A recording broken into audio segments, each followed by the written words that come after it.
I'm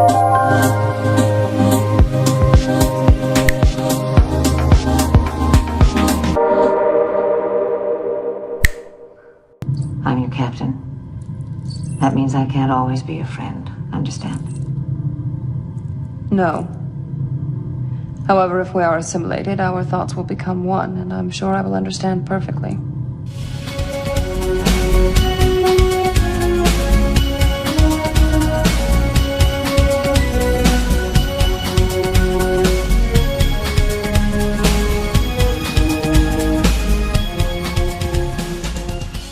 We're back, and we are back to working on 7 of 9.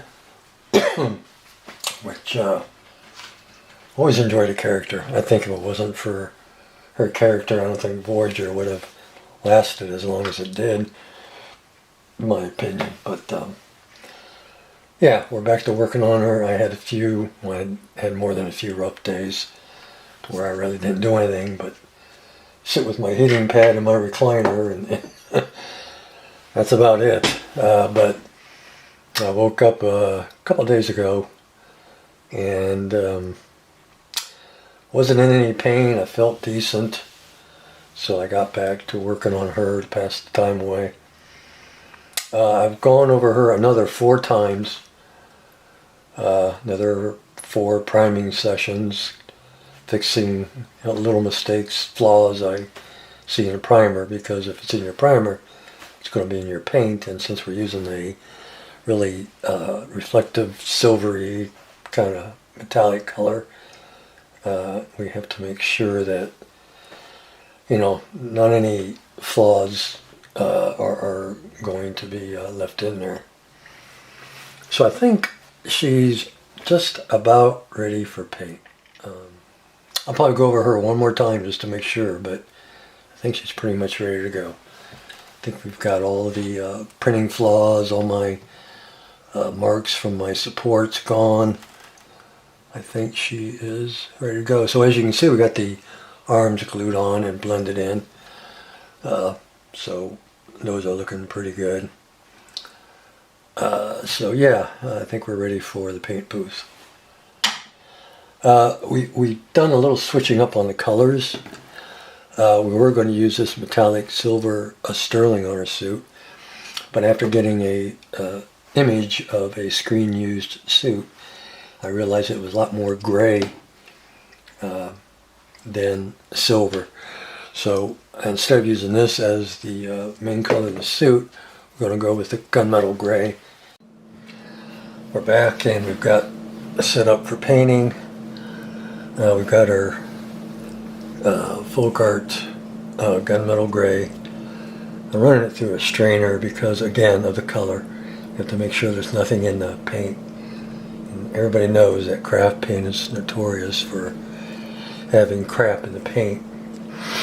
So this will make sure we have a nice clean jar. And I got about a little more than half mixed up here. It's about a 60-40 mix around there. And then I did add a little bit of flow aid to it, so I wouldn't have to worry so much about tip dry. I just put a little bit in there. I've had this bottle for a long time, and I still got more than half, and I've had this for quite a while. It doesn't take much of this stuff. Works pretty good. So we've got that. We got that in there, so that's good.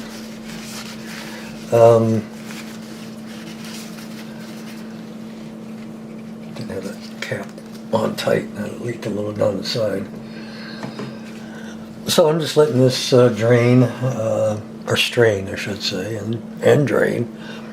And then once we have a nice clean bottle of paint, we'll throw it in. Even though that's a painting jar, I'm still going to go ahead and use my cup. I just like using the cup better. Go ahead and throw some paint in the cup. Fire up the airbrush. I think it's ready to go. I think I cleaned it. Should be ready to go.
Alrighty, it's the next day, and we've let the paint cure overnight. Oop. And I went out and sprayed the suit with Krylon Crystal Clear, which is a lacquer based clear, and I think it looks pretty good. I like the satin from Krylon.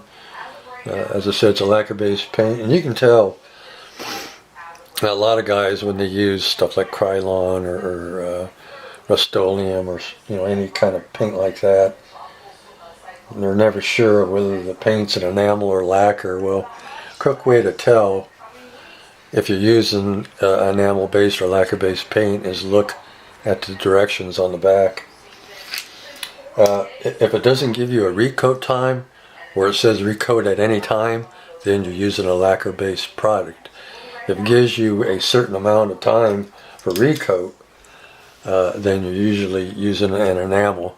So that's a quick way to tell what kind of paint you're using. So Krylon is, not all of Krylon, but most of their paint is lacquer-based. And I prefer lacquer. I think it's just a rugged, clear to use, especially over craft acrylics since they're kind of soft anyway. Gives them a good hard finish, and I just enjoy using lacquer. It stinks, but I just take her outside and shot her out there and don't have to worry about the stink. And so that being said, we got her suit finally done. Our next step now is to get her head painted. So I already have that ready to go. It's right here. Let me zoom down a little bit. We have to get our Vallejo paints out. I'll probably spray her hair or her entire head here with the flesh tone, whatever I end up using. Because having the flesh tone on her hair when you're doing blonde hair is actually a good thing. What I have to determine is the type of blonde hair she has. Blonde hair is really hard, I found out from reading, because unlike a black or a brown or something auburn, something like that, blonde hair has so many different colors, not colors, but so many different variations of blonde. You have dirty blonde, strawberry blonde, a platinum blonde, and depending on what type of hair you're trying to mix up or represent, I guess, mix up, but yeah, mix up too, I guess, will depend on your base color, So in this case, I don't think it's going to hurt to get the flesh tone as a base color over her hair. So we'll be shooting the entire head in our flesh tone, and then we'll go back with a brush and start cutting in all the details of her head. And then once we get that done, we can finally attach it to her body. Then we'll go on and do the hands last, and then the base we'll do when she's finished. So alright guys, I think that is it. I think she's coming along pretty good. I got a couple new model kits, but that'll be for another video. I have another one coming, one more, so I'll just wait till it gets here and then we'll make a video. Not like these kits are earth-shattering, but I think they're pretty cool and always liked them, and finally gotten around to getting them. So anyway, alright, that's it. Take care, and we'll see you sometime, knock on wood.